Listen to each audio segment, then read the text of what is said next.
За сайн байна уу? За өөрийгөө танилцуулаад асуултаа асуугаарай. Сайн байна. За намайг Төр бол гэдэг. Тэгээд би ахыхаа талаар нэг юм асуух гээд манайх 39 настай. Эхнэр 2 хүүхэдтэй амьдардаг.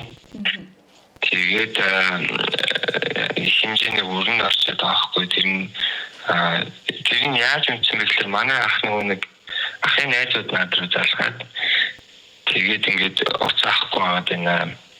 Мөнгөжилчэд өсөхгүй хөөтэй мөнгөжилчэд өгөхгүй байна гэдэг. Тэгээд надаас ерөөдөө би өөрөө 25 таа авахгүй юм. Тэгээд миний цалингийн жилийг бас ахуулаад авчихсан. Тэгээд юу болоо яваад байгаа юм болоо гэдэг байсан чинь битэнд ерөөдөө хамаг мөнгө тавиад тэгээд яваад байгаа юм байна. Тэгээд гүйдэж одоо яагаад ингэ яваад байгаа юм бэ гэдэг. Уул нь зүгээр ингийн байгууллагад ажилладаг ингээ хоёр хүүхэдтэй машин дэрэгтэй өөрөө байрнаартай байхгүй. Тэгээд одоо ингээд эмоцнд орчоод хэцүүдэлд орчоод байгаа. Эндээс надад яаж гарах вэ гэдэг би танаас ерөнхийдөө зөвлөгөө авах гэж залгаж байгаа. За наад чи одоо ер нь бас сүүлийн үед нэлээд их сонсогдоод байна. Ер нь сүүлийн үед ч одоо баруунд байдаг бас ийм буруу үзэгдлүүд гэдэг юм уу Монголын нийгэмд бас нэлээд их орж ирж байна л да. Одоо хард өмд зөөвөрлөөл гэн бээтэнд очиод мөнгө алдчихлаа л гэн байр сууцаа тавиад дууслаа л гэн ийм юмуд бас их гараад байна.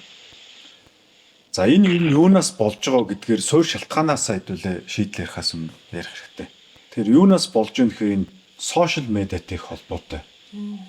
Яг тэр сошиал медиагаар нөө инфлюенсер хүмүүс чинь нэг юм Монголын одоо инфлюенсерүүд хүртэл ярьж шít одоо coin moin гэл те. Баахан Rolls Royce тансаг хаус маус тийм гэл тансаг амьдралын одоо хэм маяг харуулад ингээд би ерөөсөө түрүү жил л одоо ийм ядуу байж байгаа л жилийн дотор ингээл биллионер тэрбумтан болчлоо. Та нар ч гэсэн чадна гэдэг ийм зүйл ийм контент маш их одоо үзэлт авдаг. Энэ нь өөрөө одоо дөнгөж ажлын гараа эхэлж байгаа сэтгэл зүйн хувьд бас гүйц төлөвшөөгүй байгаа залуучуудад ингээд яг үнэн юм шиг орж ирж байгаа байхгүй юу. Гэтэл дэлхийд амжилтанд хүрсэн 100 тэрбумтныг ингээд жагсаавал нэг нь coin bet казино одоо юу гэдгийг азар би тэрбумтан болсон. 99 нь хөдөлмөрөөр тэрбумтан болсон бааш. Тэгэхээр та 100-д нэгхэн байдаг хүн рүү хүн шиг болох гэж амьдралаа өрөх үү? Эсвэл 99% одоо найдвартай магадaltaй одоо энэ баян болдог тэр замаар явах уу гэдэг чинь өөрөө боловсролын систем зааж өгстэй байсан. Заагаагүй. Баахан хүнд хэрэгтэй хэрэггүй баахан зээжлүүлж хагаад онц төгсөн ч одоо юм ойлгохгүй, муу төгсөн ч юм ойлгохгүй ийм нийгмийг бүтээчээд байна л да. Тэгэхээр энэ саяны одоо суурь ойлголтыг бол одоо ахта бидний энэ подкастыг бас үзүүлж болно те. Тэгээд саяны ийм ер нь асуудал байгаад. Тэгэхээр ингээд залуучууд бол ийм нэг жилийн дотор нэг сарын дотор ийм гинт ийм ид шидээр одоо бие хөдлөхгүйгээр амраа. Тийм гинт л одоо ингээд тэр мөвдөн болно гэх ингээд бодоод ийм бед нэтер ороод байгаа маа. За энэ хооронд бид нар юу алдаж байгаа вэхээр бид нар тарих толгоогоо буруу зүйлд чиглүүлснээс болоод нөгөө үндсэн ажилдаа төвлөрч чадахгүй. Нөгөө хөдөлмөрөөр бол одоо найдвартай цагуугийн эрхчлөөнд хүрэх магадлал нь 99% бол ганцхан хувийн одоо найдвартай юм руу хамаг амьдралынхаа цаг хугацааг зарцуулж оюун бодлоо тийш нь төвлөрүүлснээр бол нөгөө ажил юм чинь алдагдаад эхэлж байгаа. Тэгээд энэ л одоо энэ ойлголтыг л ахта яаж ойлгох уу гэдэг зүйл дээр одоо онцгой анхаарах хэрэгтэй. Миний хувьд жишээлбэл манай үеийнхэн ч гэсэн ингээ хараад хахад бас покер тоглоод мөрийн өдр тавьж байгаа харагддаг. Бет рүү бол манай үеийнх гайгүй. Манайхаас доошо нэлээ орж явах шиг байна л да. Тэгээ миний хувьд нөө мэрэгжлийн дилер болоод олон улсын дилерийн одоо шалгалт гэж байдаг. Тэрийг өгөөд. Тэгэхээр тэр шалгалтын ерөөсөө 50% нь ёс зүйн асуудал. За тэр ёс зүй дотроо мөрөд тоглож болохгүй. Мөрөдө тоглох юм бол одоо энэ ажил төрлөө амьдралаа алддаг гэдэг ийм зүйлийг тухай асууж шалгаж гэдэг юм уу. Ингэж мэрэгжлийн дилер болж исэн олон улсын. Тэгээ миний хувьд бол ингээд шууд хүүхэд байхасаа ингээд 20 эдтэй ингээд суудсан болохоор Бүр ягаад ч тэгж нэг тийм сонирхтгүйч гэдэг юм уу? Ийм юм байдаг. Тэгээд за дараагийн бас нэг анхаарах юм болохоор хүмүүс айгүйх тэгж боддог. Биткойныг тэд байхад нь авчихгүй яав та. Энийг hindsight bias гэж одоо сэтгэл зүйн ухаанд нэрлэдэг. Юу болоод өнгөрсөн тэгдэг байж ингэдэг байж. Энэ бол ер нь нэлээ лузер маягийн хүн бол ингэж бодно. Яг хүн болго ингэж бодно. Гэхдээ маш их ингэж бодоод байвал та болохгүй тал руугаа явж гин болохгүй замаар алхаж гин лузер болж байна гэж ойлгох хэрэгтэй. Өнгөрсөн хугацаанд бид хөдөлмөр хийгээд явах юм бол баг багаар ахина. Гэхдээ одоо slowly but surely гэж англиар хэлдэг. Алгуур боловч итгэл төгс зорилгодоо үрж байгаа юм. Тэгэхээр энийг л одоо ахтаал одоо ойлгуулж синхруулж одоо учирлах хэрэгтэй. Тэгээд яг тамхинаас алгуур гардаггүй, архинаас алгуур гардаггүй нэг өдөр гинт зогсоож одоо гардаг. Яг тэрнтэй адилхан энэ бол буруу зуршил болцсон байгаа учраас нэг өдөр гинтэл болох хэрэгтэй. За тэгэнгүүт нөгөө яагаад үргэлжлүүлээд тоглоод байгаа вэ гэхэд нөгөө баахан мөнгөний зээлцсэн хүмүүс чинь шүн зүүдэнд нь ороод өдөр утсаар нь залгаад мөнгө өгөөч. Тэнгүү танаа ах бол магадгүй эдний мөнгийг төлөх цорын ганц арга бол бет. За тэгээд надад нэг л аз таарах хэрэгтэй байна. Тэгэд энэ аз таарах би бүх зээлээ хаана гэж бодоод яваад байна. Гэтэл яг ийм 100 хүн тутмын хэдд нь аз таарад бүх зээлээ хаах юм. Дахиад нэгдэн. 99 нь нөгөө өмнө байсан зээлээ 10 20 дахин томруулаад бүр одоо амиа хорлох хэмжээний хүртэл хэрэг гарч штэ. Даатгүй юм болж. Тэгэхээр яах вэ гэхээр ерөөхдөө би бол юу гэж зөвлөх вэ гэхээр чи бол ахыхаа ахт чинь зээл өгсөн хүмүүстэй бол уулзнаа. Бүгд. Тэгэд өмнөөс нь бол урьдчилсан байдлаар тохироо ер нь. За ийм бүгштөө. Одоо та бол одоо тий энэ цаашдаа бол энэ бүр найдваргүй юм шатруу орох гэж байгаа учраас нэгдүгürt хүнээ аварья. За мэдээж хоёрдугаарт мөнгө аварья, тийм ээ. Хүнээ аврахын тулд хүндээ боломж олгоё хэдүүлээ. За боломж олгоод тэр хүнээ эргүүлээд ажил хөдөлмөрлөө нь оруулаад бүтээмж гаргаад цалин ус, бонус юм авах боломжтой болгоод ингээд дараа нь мөнгө авах асуудалтай орё. Тэгэхээр энэ дээр хугацаа тавьж өгөөч. Яг л одоо зээл өгсөн хүмүүс бол сайн дарамтлаад авах юм бол зээлээ төлөөлнө гэдэг ийм бодолтой явж байгаа байх. Тэгэхээр ахын чинь бол одоо хөвгтлэн дарамтлаж байгаа байхгүй юу? Бүх төрлийн арга суугаар дарамтлаж байгаа. Тэгэхээр ах чинь бүр гарах гарцгүй болоод бүр одоо дахиж том бэт тавьж ижил энэс дарамтнаас гарна гэсэн ингэ явж байгаа. Тэгэхээр зээл өгсөн хүмүүс ч өөрсдөө дахиад сэтгцэн асуудалтай. Сэтгц мэдлэгийн өвчтөй юм шиг болцсон ингээд маниак юм шиг болцсон явцгааж байгаа байхгүй юу? Тэгэхээр энэ улсуудтайгаа сайхан уулзаад синхруулээд та нар хараа 100-д ганцхан байдаг нэг хүн юм магадaltaй юм уу? Манайх ихтлэж байна. 99 магадлал руугаа хэдүүлээ явъя. Тэгэхээр энэ дарамтаа зогсоо. За мэдээч чи бол үүрэг хүлээж тэр улсуудын өмнө ямар үүрэг хүлээх чи бол өөр дээрээ зээлийг шилжүүлж авч хэзээч болохгүй. Энийг бол анхнаас нь хатуу ойлгох хэрэгтэй. Би бол хэзээч ахыхаа зээлийг бол та нарын өмнө хариуцахгүй. За би бол энд нэгдүгürt ахыгаа, хоёрдугаар та нарыг авах гэж явж байна гэдгийг сайн ойлгох хэрэгтэй. Яг өдөр ятхан үнэмшүүлэх, итгэл төрүүлэх чадвар чамд хэрэгтэй болох байх. За тэгээд за нэгдүгээр зээлэн дээр бол хугацаа тохирё. За хүү гэж юм бол одоо хэцүү боллоо, тэ? Юу хүү? Ямар ч үндсэн мөнгө ирэхэд явъя. За тэгээд ах одоо амжилттай сайн явбал тэр үед нь хүүгийн асуудал ярина үз. За тэгээд үндсэн дүнгээ яадаг 2 жил 3 жил гэдэг юм ингээд тохирох нь штэ хам байдлаар. Ингээд ах дээрээ эргэж очиод ах ч юм бол одоо ингээд бас сэтгэл зүйн маш том асуудалд орцсон, хямралд орцсон, депресд орцсон ерөн сэтгцийн өвчтөй хүн шиг л болцсон сууж байгаа. Тэгэхээр ах дээрээ очиод за би ийм тохироо хийчлээ. Тэгэхээр танд бол одоо 1 жил, 2 жил амьсгалах орон зай үүслээ. Харин та энэ дээр яг маргаашнаас эхлээд ажил төрөлдөө эргэж ороод компанийнхаа шилдэг ажилтан болох төвшөнд хүртэл мэрэж ажиллана. За энэ хугацаанд нэг ч удаа бэт хийхгүй гэдэг энэ хоёр амлалтыг авах нэг талдаа нөгөө талдаа энийг мөрдүүлэх одоо хамгийн хэцүү зүйл. эхэлж байгаа. Ер нь логиктой сонсогдож гин үү? Тэ ингэж явахгүй бол нөгөө дарамтын суллахгүйгээр очиод бити бет тавих хэр чинь угаасаа хүмүүс өдөржин шүнжин дарамтлж байгаа юм чинь тэр үжиг гарцгүй л болцсон байгаа байхгүй. Тэр нь арай сонсогдож юм л да. Яаж мөнгөний нэргэж босгохгүй гэж бодчихсон. Таны ярьсан үгсэг бол энэ хамгийн зөв үйл юм байна л да.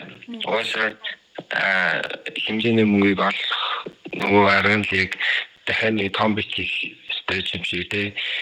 Өөр одоо зээл авах боломж авахгүй юм чинь яаж одоо нөгөө хүмүүсийн өөрийг барагдуулах уу гэд би бас давхар шаналал байж ирсэн юм л да. Тэгэхээр одоо нэг хүний аврах нь чухал байгаа даа тий. Миний одоо сэтгцэн эрүүл мэнд амьдрал карьер гэдэг ийм том асуудал явж байгаа. Тэгэд энэ өрийг бол тэр хүн тавьсан учраас тэр хүн өөрөө л төлөх ёстой. А ихтэй тэр хүнд бид нар бас одоо боломжийг олгох тий. Тэхийн тулд тэр хүмүүстээ одоо чи өөрөө ч байдаг юм уу эсвэл хуульч явуулсан ч болно л доо. Гэтэ хуульч чинь бас заргалтай байх л та. Тохиролцоо хийх, цаг авах. За тэгээд хамгийн хэцүү ажил эхэлнэ. Нөгөө ах маань өөрөө одоо ажил төрлөө сайн хийж багаар нөгөө өрөө төлж эхлэх хэрэгтэй гэсэн үг.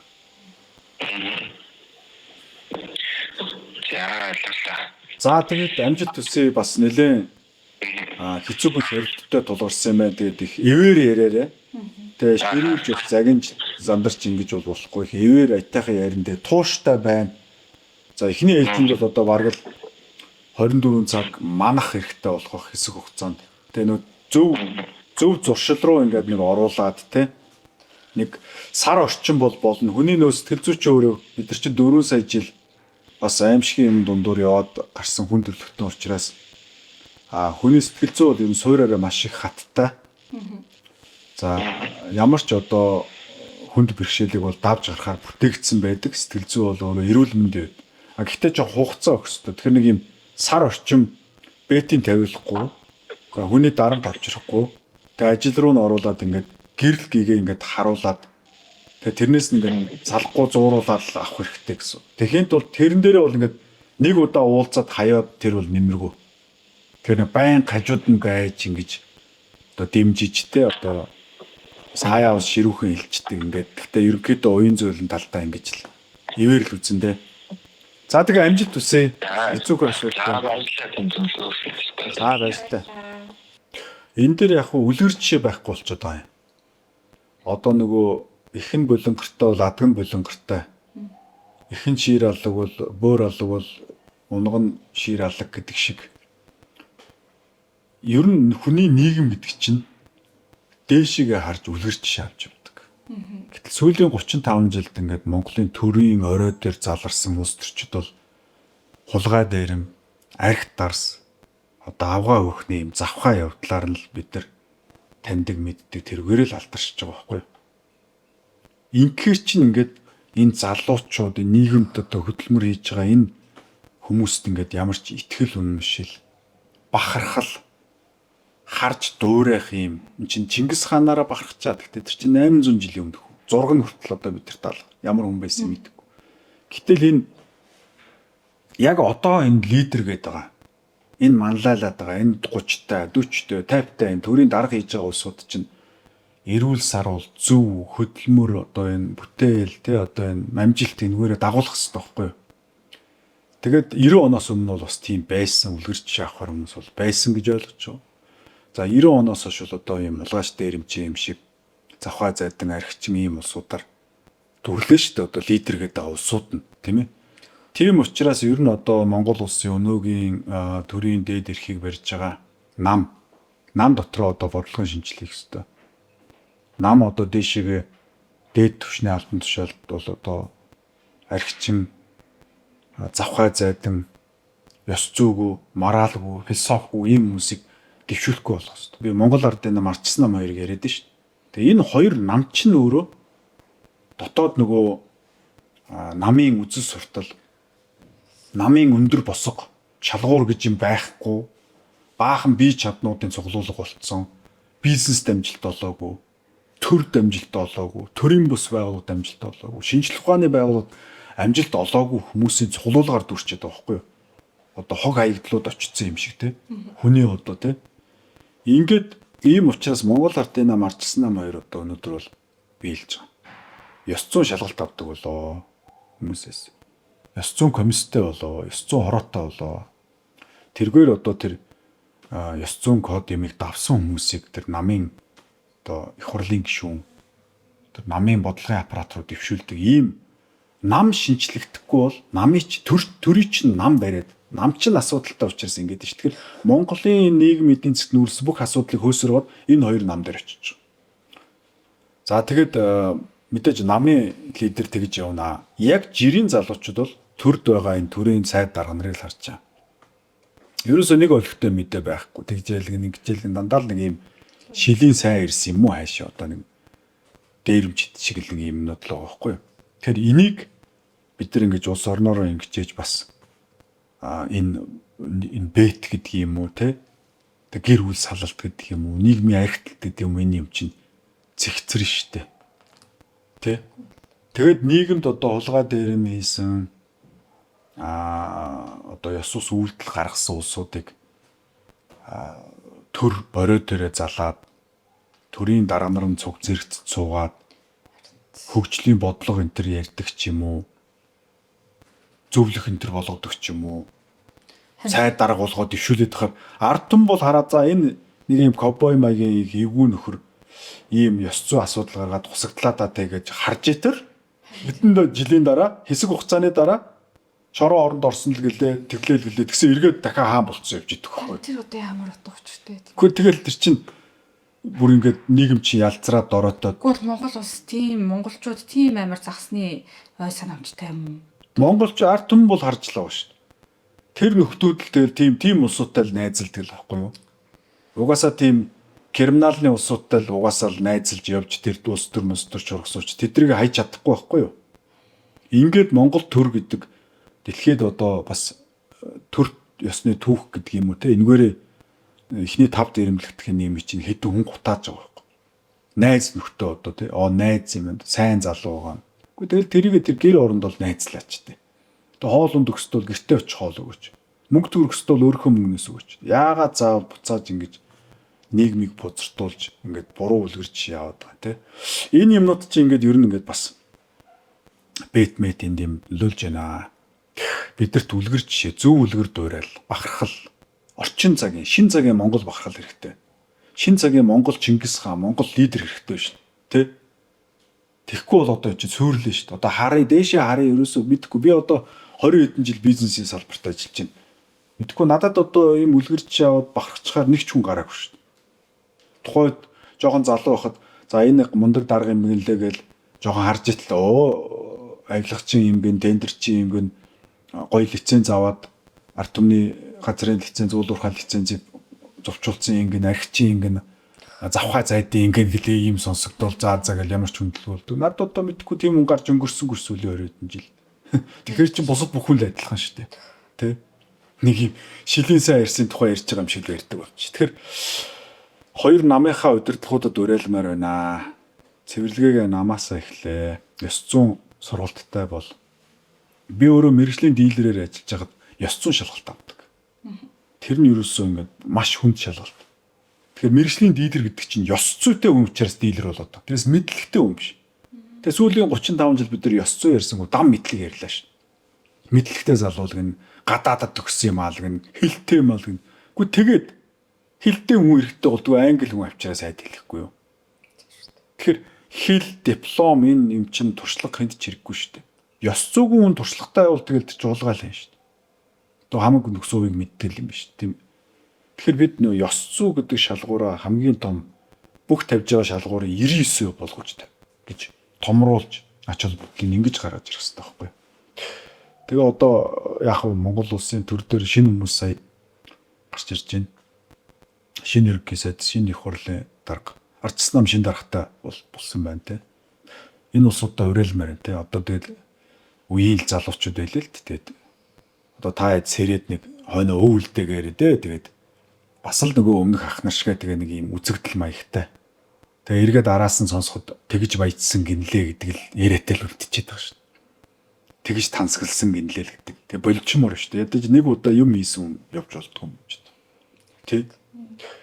За тийм байгаа шүү бит тэр. Манай заяас бүр уйлах гэж нэг үгүй юу? Жоохон хэмэрлэг биш шүү. Тэгээд шин цагийн Чингис хаан одоо гарч ирнэ шүү дээ. Тэгэл гаргана. Өлгөр дуурайд бахахад хүнд биш шүү яг. одоо тэгэл хүнд цаг чинь сайн ирсэг төрүүлнэ шүү дээ. Тэг хүнд цаг дундуур Монголын ард түмэн их хүнд хэцүү 35 жилийг бид туулж байна. Картын бараанаас эхлээд явсангүй тэгэл одоо төгжрөл утаа мутаа гэл одоо тий. Одоо Сүбэдэ жанжина төрүүлнэ хэдүүлээ. Боорч мохлоо зэв зилэм одоо шин цагийн Чингис хаан бүгдээ төрүүлнэ шүү. Тэгээд Цэнгэлээ манлаа.